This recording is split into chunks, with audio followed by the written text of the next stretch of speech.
Good morning to all my dear students. In our last class, we have discussed about ecosystem and its components and the type of ecosystems.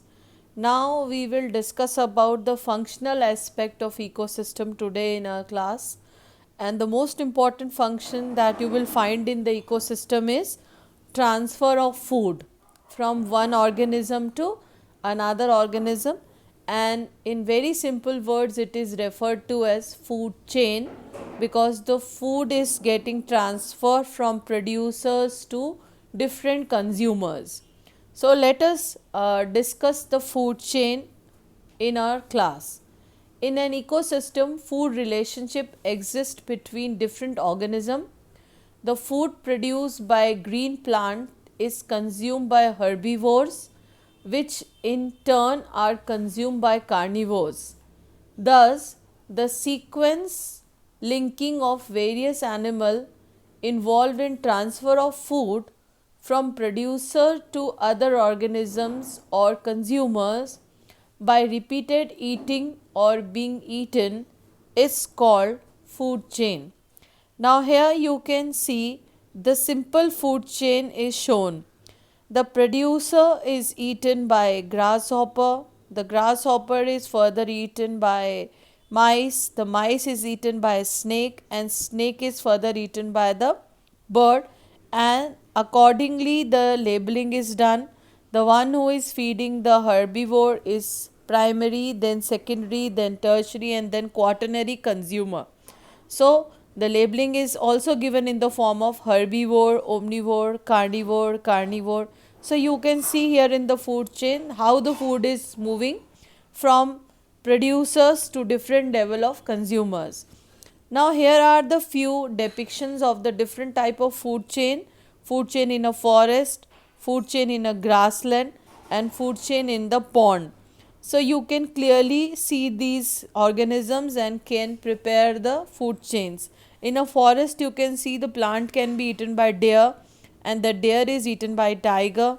In the grassland the grass is eaten by the insect, insect is eaten by frog, frog is eaten by snake, and snake is further eaten by the bird. Now same for the pond, the food chain in the phytoplanktons are there. The phytoplanktons are eaten by the zooplanktons, which is eaten by the fish, and fish is further eaten by the bird which live nearby the lake or the pond. So these are the different type of food chains that you are seeing, and these food chains are commonly known as grazing food chains because they are starting with the plant or the producer.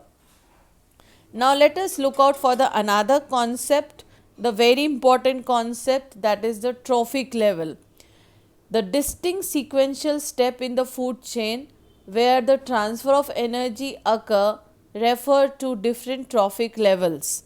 So when you are seeing in the food chain, the food is getting transferred. So the ultimate source of energy is food only. So along with the food, the energy is also getting transferred from one level to another level, and these levels are referred to as trophic level.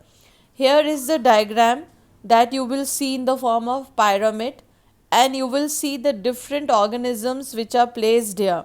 So producers are occupying the first trophic level, then herbivore occupy the second trophic level, and carnivores are occupying the third level, and so on. The length and the complexity of the food chain vary differently. Each organism can occupy the position in more than one food chain, that is, one organism generally is eaten by many organisms.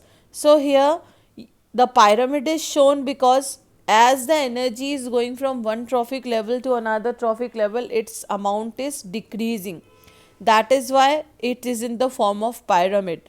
Now we have represented the food chain of the grassland in the pyramid. In the grassland, the producer are the grasses. The grasses is eaten by the rabbit, which is the primary consumer or herbivore. Then the rabbit can be eaten by the secondary consumer or the carnivore, which is the snake. And finally the snake is eaten by the eagle or the hawk, which is the tertiary consumer. Now as the food is moving from one trophic level to another trophic level, you can see the heat is lost at every stage, right? So that is what the energy is getting decreased, and this is also referred to as the energy pyramid. Now we will discuss about the energy flow in detail as we will proceed in the chapter. Okay, now this is the complex network which is showing you the connectivity of the many food chains, right? So this connectivity of different food chain in a particular area is referred to as a food web, or in very simple words, the network of interconnected food chain at various trophic level is known as food web. Now in a food chain you have seen that there is a single chain where the plant is eaten by deer, deer is eaten by lion. So you can interconnect these food chains also. The plant can be eaten by other organisms also.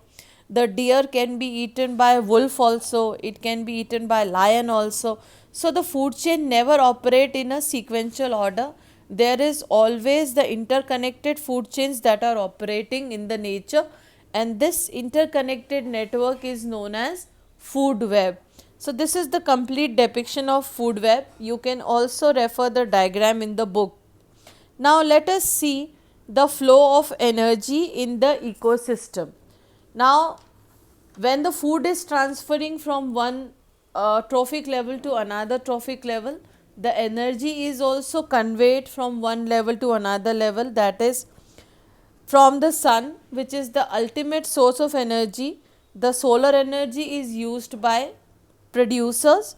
The producers are then transferring the energy to consumers, and at each level the decomposers are working. So this is the figure depiction that is giving you the flow of energy. Now let us discuss this in detail. The ultimate source of energy for all living organisms is sunlight. The total radiation that fall on the earth, out of which only 1% is captured by plant and is converted to food energy by photosynthesis. The rest is either reflected back or refracted back.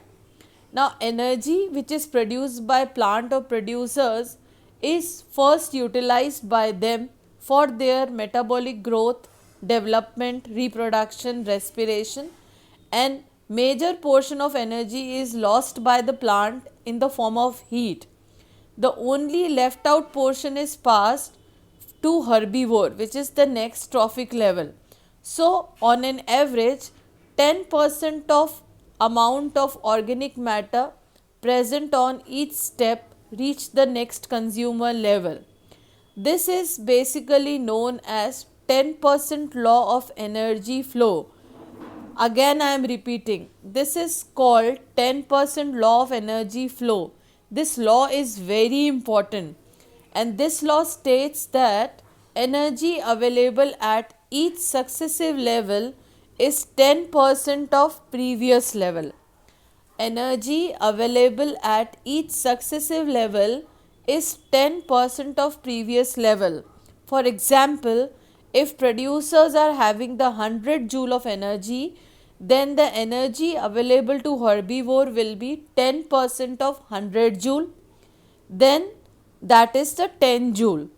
Now when this 10 joule energy will go to carnivore, it will become 10% of this 10 joule, that is 1 joule, and then that way the energy keeps on decreasing as it moves from one level to another level. So from this flow of energy, the 3 points are very clear. The first point is there is a unidirectional flow of energy, that is the energy move from sun to producers and from producers to consumers. Then next is there is a progressive decline in amount of energy as it moves from one level to another level, that is 10% of previous level. The food chain which is having the 3 or 4 trophic level is more beneficial than the longer ones, because as the food chain becomes more longer, the energy available for the last consumer will be very less. That is why it is said that those who eat the vegetable diet or vegetarians, they get more energy than those which are having the diet which is the non-vegetarian diet. So that's all for the day today. The flow of energy is very important, children. The 10% law and whatever points we have discussed in today's class, these are very important points. They are asked in the CBSE exams also. So kindly go through these things very well. Okay, thank you.